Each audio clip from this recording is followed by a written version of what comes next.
Congratulations for the victory. What was the key for victory of tonight? There were actually, well, first of all, thank you. There were actually a lot of keys in this game. We watched every game from Kaunas because they're a really well-coached team. I want to say this live that their coach is really smart. They played really smart offense and defense, and it was really tough for us to prepare for this game. There were many little details that we had to do.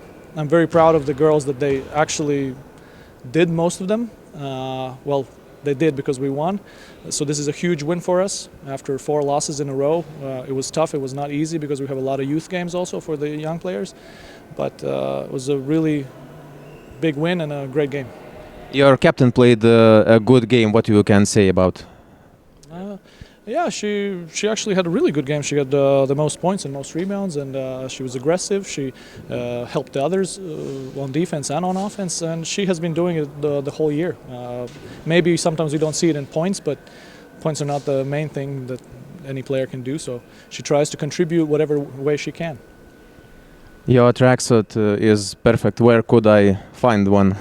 In Latvia. Thank you. We really appreciate this.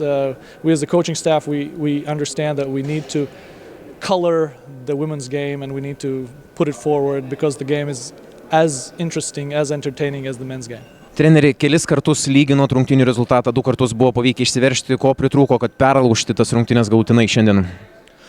Aš kažkaip negaliu pasakyti labai iškart po tų rungtynių, ko pritrūko. Gal kažkur visą kartoti tų pačių žodžių nesinori, kur atrodo ar vieno momento, ar kito, kuriuos gal aš kaip treneris tiesiog dedu kaip akcentą. Nežinau, kai pasižiūriu į statistikos tam tikrus skaičius, kada pasižiūriu į atkovotus kamuolius, kada pasižiūriu į gal tritaškių pataikymo procentą. Aš kaip treneris žiūriu, kur yra mano klaidos, kur mes galėtumėm geriau atrodyti, prisiimu tas atsakomybės, kad atkovoju daugiau kamuolių, varžovas negali pasakyti, kad stabiliai pataiko tritaškius, tu turi sugalvoti, kas buvo galima daryti geriau. Aišku, kita vertus, klaidų ta grafa irgi yra prasta pas mus, yra ten sudėtinga situacija ir ten reikia kažkaip taisyti tas vietas. Paminėjo tritaškių pataikymo procentą. Pirmoje rungtynių pusėje tai tik Eva Pernavaitė buvo pataikiusi 2, kitos žaidėjos prametė 8. Po didžiosios pertraukos 1 tritaškį metė Mažionytė, paskui prisijungė ir Kazačiūnaitė. Nors žaidėjos meta kitą kartą yra apylaisvės, kas trukdo geresniam tam tritaškių pataikymui rungtynių metu? Gerai gali Kazačiūnaitė pataikyti, Mažionytė pataikyti. Jiems reikia bent jau pagalbos to, kad jos galėtų atsipūsti, nežaisti. Aš antroji pusėje praktiškai nežinau, ar aš buvau, kiek aš jas buvau pakeitęs. Pirmoji pusėje šiek tiek dar gavo poilsio, antroji pusėje man taip atrodė, kad aš jų keisti negaliu. Ir aš manau, kad tai irgi pabaigoje lėmė tai, kad ir Kazačiūnaitė, Karolina, ir Gintarė Mažionytė, ir Evai neįkrito tie metimai. Tai yra vienas iš faktorių ir tai, kad jos žaidė daug minučių,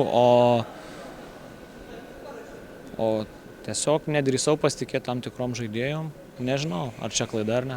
Eva, šiandien akivaizdu fiziškos ir stiprios rungtynės buvo, teko ir pačiai grumtis aktyviai, bet ko pritrūko, kad perlaužti tą rungtynių eigą? Galbūt sėkmės ir didesnės rotacijos, nes esam praradusios vieną svarbiausių žaidėjų, tai galbūt jų labai trūko šiandien. Nemažas klaidų skaičius, beveik 2 daugiau padarėt už varžoves. Kas lemia tą tokį klaidų skaičių rungtynių metu? Manau, nuovargis ir gal tas nepasitikėjimas savimi iki galo. Tavo pačios kaip sveikata, nes mačiau, kad ir trečiame kėlinyje buvo ir gydytojai, dabar ir kelias yra sutvarstytas. Kas čia įvyko? Tai gavau tiesiog raumenį, bet nieko, viskas gerai, atsistatysiu ir pasiruošiu sekmadienį.